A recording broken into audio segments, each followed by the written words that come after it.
Hello दोस्तों, स्वागत है आप सभी का आशीष बेलूजी यूट्यूब चैनल में। आज जो हम डिस्कस करने वाले हैं वो है टॉपिक स्ट्रक्चर ऑफ डीएनए। और ये एनसीईआरटी क्लास 12th का 6th chapter that is molecular basis of inheritance का फर्स्ट पार्ट होगा। वीडियो स्टार्ट करने से पहले मैं अपने आप को इंट्रोड्यूस करना चाहता हूँ। मेरा नाम Ashish Kumar Das, student of MSc animal biology, university of Hyderabad. अगर आप इस चैनल में नए हैं तो आप चैनल को सब्सक्राइब कर ले। चैनल का लोगो ऊपर दिखा रहा है आपको, और बेल आइकन को प्रेस करें ताकि आप नए से नए वीडियो पहले नोटिफिकेशन आपके पास पहुंच सके। स्टार्ट करते हैं। स्टार्ट करने से पहले पहले देख लेते हैं आज क्या क्या पढ़ने वाले हैं हम लोग। फर्स्ट ऑफ ऑल, सबसे पहले हम लोग देखेंगे what is DNA, that is DNA क्या है। Then what are the components. Component means DNA के अंदर कौन कौन सा यूनिट हमको मिलेगा, दैट इज इसके अंदर क्या क्या पार्ट है देखेंगे हम लोग। देन प्यूरिन क्या है, what are purine, what are pyrimidine, ये सब देखेंगे हम लोग। Then double helical model of DNA हम लोग स्टडी करेंगे। ये ओएफ होगा, बाय गलती ओडी हो गया है। Double helical model of DNA देखेंगे। देन हम लोग also will discuss about Chargaff's rule. Chargaff's rule के बारे में पढ़ेंगे। न्यूक्लियोजोमल मॉडल ऑफ डीएनए क्या है देखेंगे। देन यूक्रोमाटिन एंड हेट्रोक्रोमाटिन क्या है वो स्टडी करेंगे। और बहुत सारे हम लोग डिस्कस करने वाले हैं इस टॉपिक में। चलो शुरू करते हैं। सबसे पहले स्ट्रक्चर ऑफ डीएनए। पहले डीएनए का एक्सपेंडेड फॉर्म क्या है, डीएनए इज एब्रीविएशन। इसका एक्सपेंडेड फॉर्म क्या है हम लोग देखेंगे। DNA means deoxy ribo nucleic acid. DNA deoxy ribo nucleic acid. ये एक पॉलीमर है किसका, डिऑक्सी राइबो न्यूक्लियोटाइड्स का पॉलीमर है। डिऑक्सी राइबो न्यूक्लियोटाइड्स क्या है हम देखेंगे अभी। और डीएनए का लेंथ यानी डीएनए कितना लंबा है हम लोग कैसे देखते हैं, हम लोग देखते हैं कितना नंबर ऑफ बेस पेयर है उसमें बेस पेयर कितनी संख्या में है। And number of base pair that is एक डीएनए में कितना बेस पेयर है वो सब एक ऑर्गेनिज्म का कैरेक्टर के ऊपर, मतलब एक ऑर्गेनिज्म का स्पेसिफिक कैरेक्टर्स है। That is the characteristic feature of every organism and species. Human being में कितना डीएनए है, एवरी ह्यूमन बींग में that is the number of base pair in the DNA will be same and it will be same also for other species. And DNA किसके द्वारा discovered किया गया था, it was discovered by Friedrich Miescher. Friedrich Miescher discovered DNA as a acidic substance present in the nucleus. He discovered DNA as a acidic substance. उसका जो स्थान था nucleus था, सेल का न्यूक्लियस में था, और वो एक एसिडिक सब्सटेंस था। और उन्होंने इसको नाम दिया था न्यूक्लिन बोल के, nuclein. Acidic substance discovered by Friedrich Miescher as nuclein and later it was known that it is DNA. And the basic unit of DNA is the nucleotide that we have already seen, deoxyribonucleotide. Ribonucleotide, deoxyribonucleotide क्या है हम लोग देखेंगे। Nucleotide, हम लोग देखें कि DNA polymer है किसका, न्यूक्लियोटाइड का। तो न्यूक्लियोटाइड में तीन कंपोनेंट है, एक है नाइट्रोजनस बेस, दूसरा है डीऑक्सीराइबोज शुगर और पेंटोज शुगर, और तीसरा है फॉस्फेट ग्रुप। नाइट्रोजनस बेस का भी दो प्रकार है, यानी कि नाइट्रोजनस बेस दो भाग में हम उसको भाग कर सकते हैं। पहला है purine that is adenine and guanine, दूसरा है pyrimidine that is cytosine, thymidine and uracil. Cytosine, thymine and uracil, CTU। Then phosphate group that is PO4 minus, वो भी हम देखेंगे। मैंने पहले बताया था कि एक ऑर्गेनिज्म में कितना बेस पेयर है वो उसका एक कैरेक्टरिस्टिक प्रॉपर्टी है, that is always remain constant. The number of base pair in a cell, that is in a specific cell of an organism, will remain constant. Pha174 phage. This is a virus that infect, as you know, phage is a virus that infect bacteria. Pha174 phage में 5386 यानी कि 5386 base pair रहेगा। Then lambda phage में 48,502, यानी कि 48,502 base pair रहेगा। Then E coli that is Escherichia coli, इसमें रहेगा 4.6 इंटू 10⁶ बेस पेयर।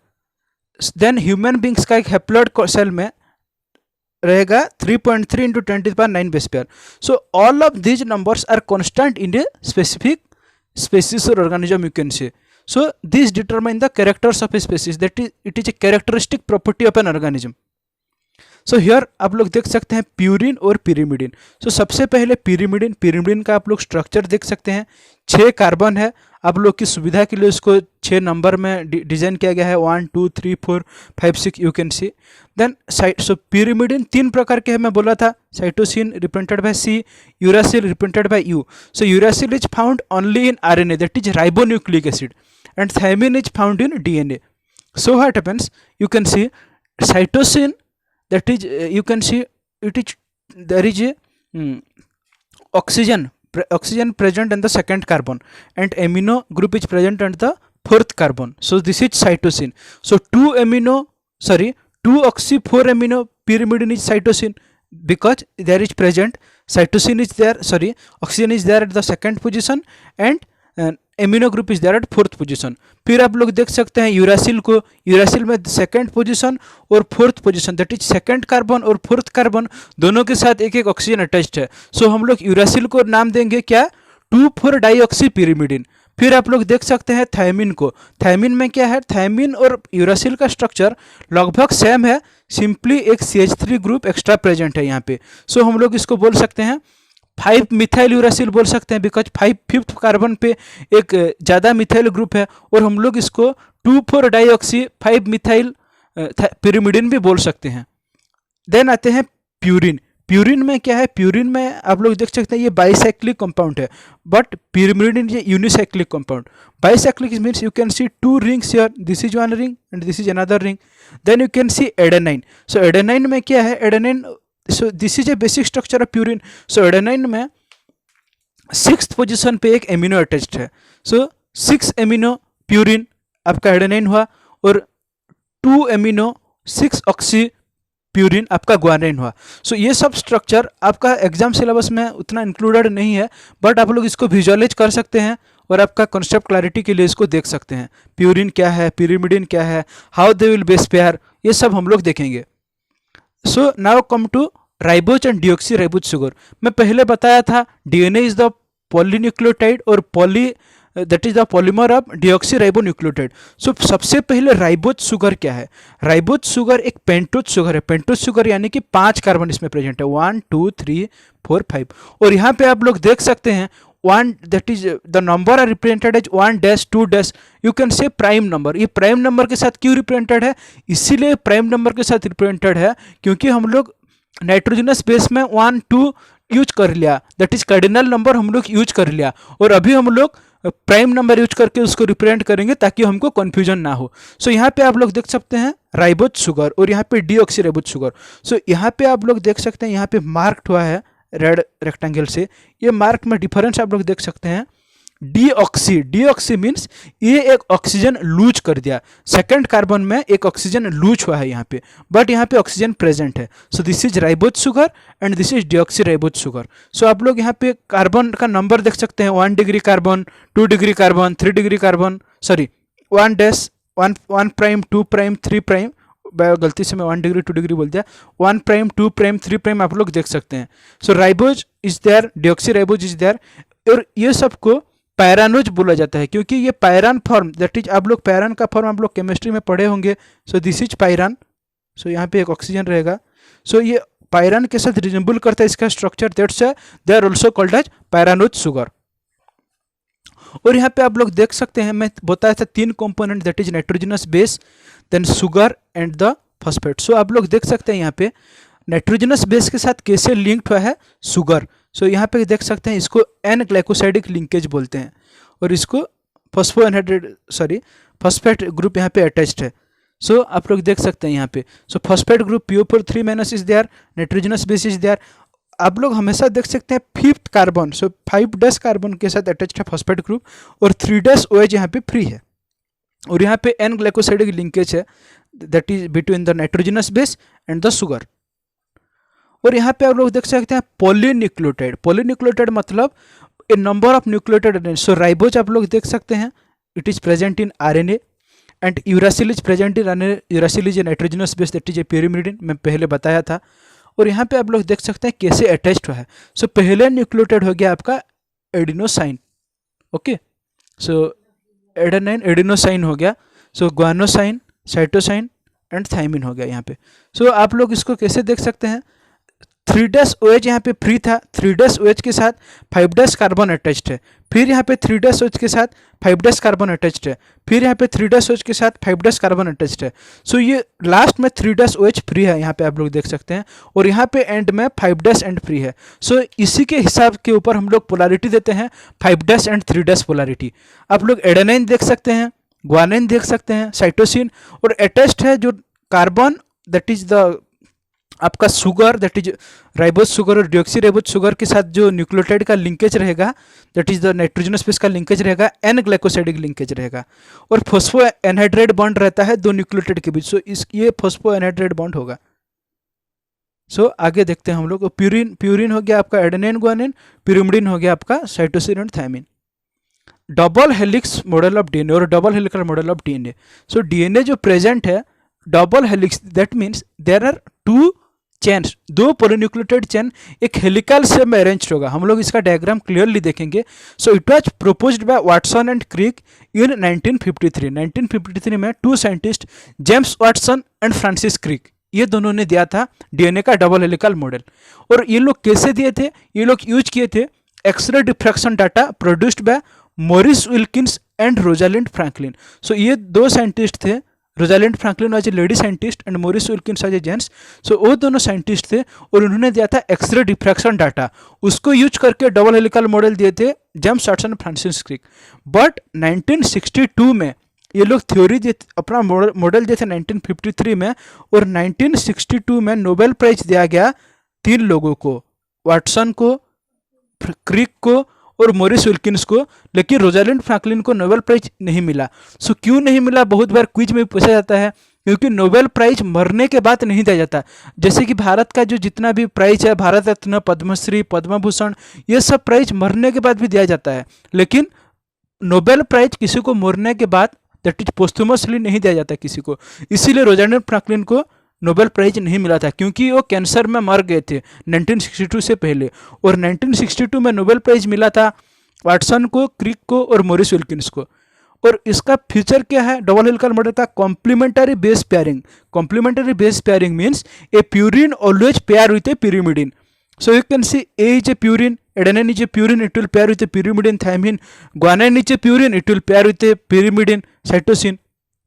और Chargaff rule double helical model में फॉलो होता है। चार्गॉफ रूल क्या है, A/T is always equal to 1। So इसका मतलब ये है कि number of adenine will be equal to number of thymine, G/C will be equal to 1, that is number of guanine will be equal to number of cytosine. Then A+G equal to C+T। और आप लोग बोल सकते हैं क्योंकि adenine plus guanine equal to cytosine plus thymidine, number of purine equal to number of pyrimidine, और ये 50% होता है। देन फिर आप लोग देख सकते हैं C/G मै और may not be equal to A+T। इसको यूजुअली डाइसिमेट्रिक रेशियो बोला जाता है, C+G टू A+T का रेशियो को डाइसिमेट्रिक रेशियो बोला जाता है। और ये दोनों सेम हो भी सकते हैं, नहीं भी हो सकते हैं।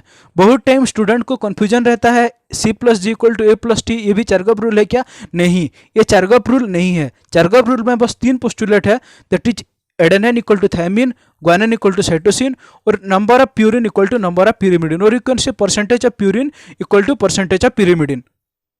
यहाँ पे आप लोग देख सकते हैं double helical model of DNA, sugar phosphate backbone आप लोग देख सकते हैं, ये जो आपका ये दिखा रहा है लेवलिंग में दिखा रहा है, और जो बेस पेयर आप लोग देख सकते हैं रेड, ग्रीन में, ऑरेंज में लेवल्ड है। सो ATGC लिखा हुआ है यहाँ पे, आप लोग वहाँ से देख सकते हैं कौन सा बेस पेयर है। और ये जो स्पाइरल जो मूव कर रहा है ऐसे ऐसे ऐसे ऐसे, ये है आपका शुगर फॉस्फेट बैकबोन। और यहाँ पे आप लोग डायग्राम देख सकते हैं, यहाँ पे थोड़ा विजुअलाइज करना मुश्किल है, लेकिन फॉस्फोरस है, कार्बन शुगर फॉस्फेट बैकबोन है, हाइड्रोजन है, ऑक्सीजन है, और बेसेस है। So bases are always in the centre and the backbone is form by the sugar phosphate backbone. Okay, now salient features of DNA, what are the specific feature of the double helical model of DNA? So first of all, इसका जो backbone है, the backbone of the polynucleotide is constituted by sugar phosphate and the bases project inside, the bases will project inside the backbone formed by the sugar and phosphate. Okay, then hydrogen bonding will be there between the two bases, in between two bases there will be hydrogen bonding. hydrogen bonding जैसे कि आप लोग जानते हैं electronegative atom और hydrogen के बीच होता है। इलेक्ट्रोनेगेटिव एटम हो गया आपका oxygen, fluorine, neon. then they are having anti-parallel polarity. That means one chain will have the polarity of 5 dash to 3 dash and another chain will have the polarity of 3 dash to 5 dash. So anti-parallel polarity, यहाँ पे आप लोग देख सकते हैं anti-parallel polarity. So ये जो chain है आपका 5 dash to 3 dash है इसका डायरेक्शन, और दिस ये 5 dash to 3 dash है, और ये जो दूसरा चेन है इसका है 5 dash to 3 dash. So 3 dash to 5 dash and 5 dash to 3 dash. So यहाँ पे है 5 dash to 3 dash और यहाँ पे है 3 dash to. So आप लोग देख सकते हैं वन स्ट्रैंड का 3 डैश दूसरा स्ट्रैंड का 5 डैश के साथ है, और दूसरा स्ट्रैंड का 5 डैश दूसरा स्ट्रैंड का 3 डैश के पास है. सो फिर आप लोग देख सकते हैं 3 dash to 5 dash, 5 dash to 3 dash में बता दिया.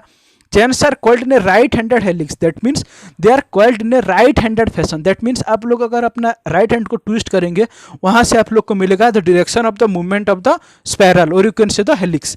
Then the pitch of the helix is 3.4 nanometre. Pitch of the helix is 3.4 nanometer. Okay, so the pitch will be 3.4 nanometer. That means what happens, the number of base pairs, so this is the pitch from here to here, this will be pitch and this will be 3.4 nanometer. So how it will be 3 nanometer, because there are 10 base pair present between them, and that's why the 10 base pair will do what they will do. There are 0.34 nanometer distance between all of them, so total will be 3.4 nanometer. Then आपका case आता है 10 base pair रहेगा और 3.4 nanometre रहेगा between the base pair. और जो दो DNA का जो स्ट्रैंड है, ये जो स्ट्रैंड हो गया आपका और हेलिक्स हो गया, ये हेलिक्स हो गया, इन दोनों के बीच डिस्टेंस रहता है 20 आर्मस्ट्रॉन्ग. इसको हमेशा याद रखिएगा, 20 Armstrong is the distance between them. फिर आपका आता है, ये तो मैं बता दिया, फिर आता है nucleosome model. So nucleosome model को पैकेजिंग भी बोलते हैं बहुत जगह पे. So length of DNA in human being में डीएनए का लेंथ कितना है हम लोग जानते हैं. Human being are diploid, so multiply कर दिया मैं 2 से, एंड ह्यूमन हैप्लॉयड कंटेंट कितना है 3.3 इंटू 10⁹ बेस पेयर. उसको मैं मल्टीप्लाई किया 3.4 इंटू 10⁵. इसके साथ मल्टीप्लाई करने के बाद मुझे अप्रोक्सीमेटली मिल रहा है 2.2 मीटर. और ये एक बहुत लार्ज वैल्यू है. इतना लार्ज वैल्यू डीएनए में, दैट इज स्मॉल सेल का एक न्यूक्लियस में, पहले तो सेल इतना स्मॉल है और उसके अंदर न्यूक्लियस है और भी स्मॉल. सो कैसे पैकेज होकर रह सकता है. सो पैकेजिंग होता है, कैसे होता है देखिए. प्रोकैरियोट्स में आपका बैक्टीरिया में क्या होता है, nucleoid is present. Nucleoid that is the primitive nucleus आप लोग बोल सकते हैं. वहाँ पे पॉजिटिवली चार्ज प्रोटीन के साथ डीएनए बाइंड करके रहता है. न्यूक्लियोइड जिसको इंसिपिएंट न्यूक्लियस भी बोला जाता है. लेकिन यूकैरियोट्स में डीएनए रैप्ड होता है पॉजिटिवली चार्ज हिस्टोन प्रोटीन के साथ. हिस्टोन प्रोटीन का स्ट्रक्चर कैसा होता है हम लोग आगे देखने वाले हैं. और एक न्यूक्लियोसोम में 200 बेस पेयर रहेगा, और repeating unit of the chromatin कहा जाएगा किसको, न्यूक्लियोसोम को. The nucleosome are the repeating unit of the chromatin. जैसे कि आप लोग जानते हैं जो हमारा क्रोमोसोम है, क्रोमोसोम सेल डिवीजन के दौरान ट्रांसफर होने के लिए, ट्रांसफर टू द ऑफस्प्रिंग और you can say the daughter nuclei, उसके टाइम बेटर रहेगा. लेकिन रेप्लिकेशन के टाइम वो लोग थ्रेड लाइक स्ट्रक्चर हो जाते हैं जिसको हम लोग बोलते हैं क्रोमैटिन. और पैकेजिंग क्या रिक्वायर करता है, packaging require non histone protein, यानी कि हिस्टोन प्रोटीन के साथ नॉन हिस्टोन प्रोटीन का भी जरूरत होता है, जिसको हम लोग बोलते हैं एसएमसी और स्ट्रक्चरल मेंटेनेंस ऑफ क्रोमोसोम. अगर वो क्रोमैटिन टाइटली पैक्ड रहेगा उसको हम लोग बोलेंगे हेटेरोक्रोमैटिन.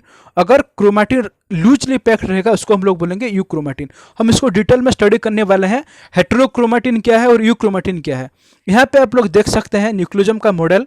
ये हो गया आपका डीएनए और ये हो गया आपका न्यूक्लियोसोम. एक न्यूक्लियोसोम को हिस्टोन ऑक्टामर बोलते हैं क्योंकि इसमें 4 हिस्टोन प्रोटीन रहते हैं. ओके, H2A, H2B, H3 और H4. आप लोग का सिलेबस में नहीं है बट आप लोग जान सकते हैं H2A, H2B, H3 and H4. और ये हो गया आपका H1 histone. So H1 histone is the linker DNA because it links the nucleosomes model.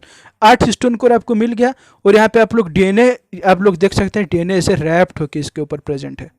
Okay, फिर आप लोग यूक्रोमैटिन, हेटेरोक्रोमैटिन देख सकते हैं. मैं बोला था यूक्रोमैटिन में क्या बोला था देखिए, लूजली पैक्ड. ये आप लोग देख सकते हैं ये लूजली पैक्ड है कि नहीं.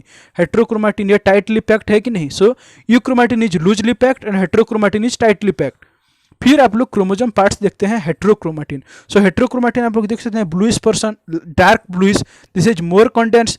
सो they are having silence gene. Silence gene means वो सब जीन अभी रेप्लिकेशन ट्रांसक्रिप्शन नहीं हो रहा है. Gene content is poor, so gene poor that is high 80 content and this dense dark. और आप लोग देख सकते हैं यहाँ पे डार्क स्टैंड है. बट यूक्रोमैटिन में क्या है, ये लेस कंडेंस है. दिस पर्सन आप लोग देख सकते हैं लेस कंडेंस्ड है. Genes are expressed here, that means replication, transcription, translation is going on, and they stand lighter and high, they are higher in GC content. वो लोग higher in guanine and cytosine content, but heterochromatin is higher in adenine and thymine content. Thank you, this is the end of the video. Hope आपको ये video अच्छी लगी होगी और आप इससे बेनिफिटेड हुए होंगे। Thank you.